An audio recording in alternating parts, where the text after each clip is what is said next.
The project explores a societal experiment which at its core is indicative of and produces inclusiveness for all members of the public, not through vague symbolism or specifically cultural symbolism, but through a variety of spatial arrangements and properties made available to the public such that there are spaces for everyone. In order to experience them, it requires traversal through a multitude of different spatial compositions. By doing this, the public experiences that which is familiar and different, and leaving it up to the individual to what may be considered as good or bad.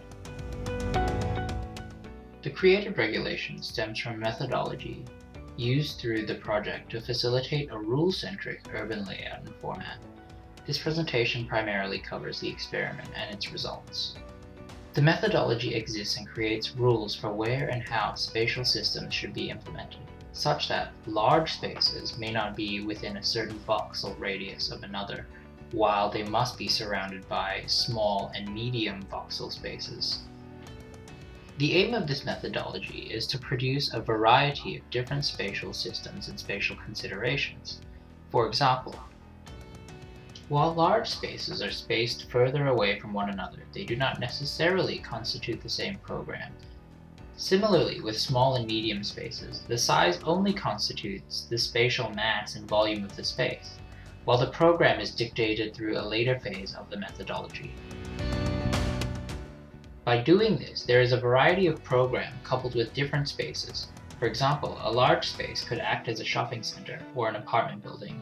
Similarly, small spaces could also constitute a different program, not normally associated with a smaller space, such as a shopping center. The site itself is created and distributed according to the methodology, including pathways, spatial arrangements, and programs. A key highlight of the project comes from the specific phrase in the generated project outputs from the Glimbot AI, which speaks of a clear traversal to the street and to adjacent buildings. Taking this to an extreme, these paths become akin to sky bridges, serving as a main traversal for the upper balcony circulation. The ground plane exists as a public domain in which various installments can be made, but the larger percentage of the ground plane must remain relatively uninhabited to allow for the maximum public occupancy.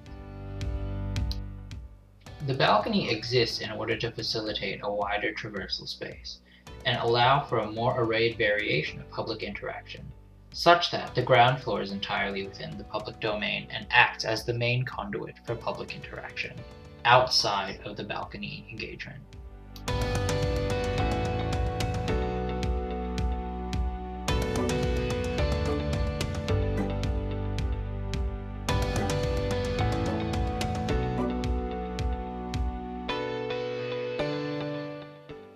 While the majority of this site is massive, this area has been modeled to experiment and indicate a preliminary example of the interactions and social constructs that may arise from this form of regulation.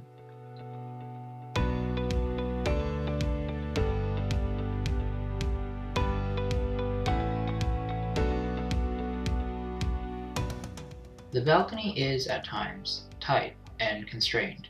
However, at certain indication points, when turning a corner for example, the balcony opens up, which can be considered a small success as to the initial intent of the project.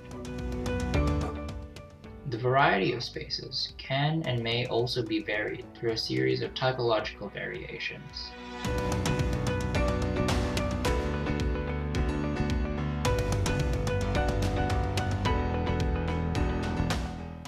Such typological variations may include pavilions or cafes, or any of the other allotted programs which are currently in, or may be explored in the future.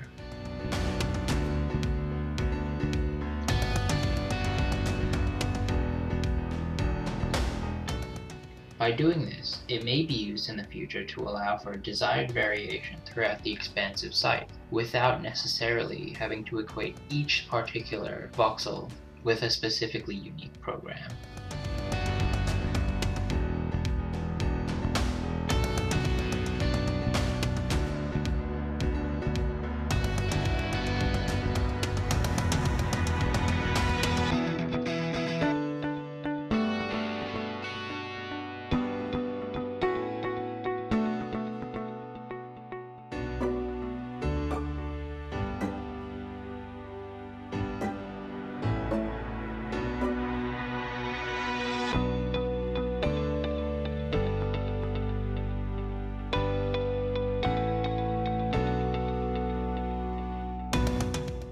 The condition of the ground to balcony transition can be considered to have its own typology, as a transition space.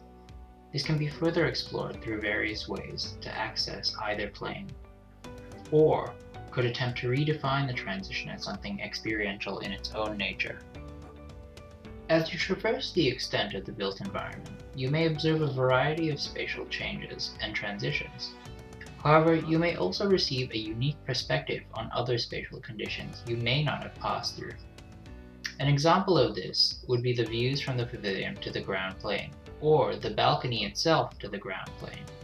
In either case, neither is experienced without the other.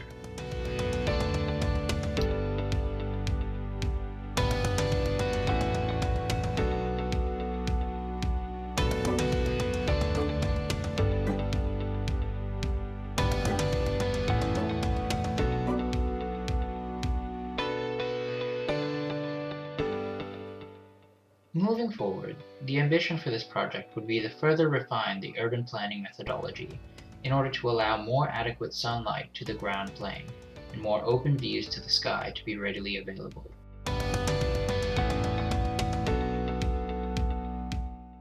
The typologies for the various programs may be prematurely created to a certain extent in order to vary the voxel configurations, similar to voxel Tetris, which would allow for further placing onto the site with relative ease.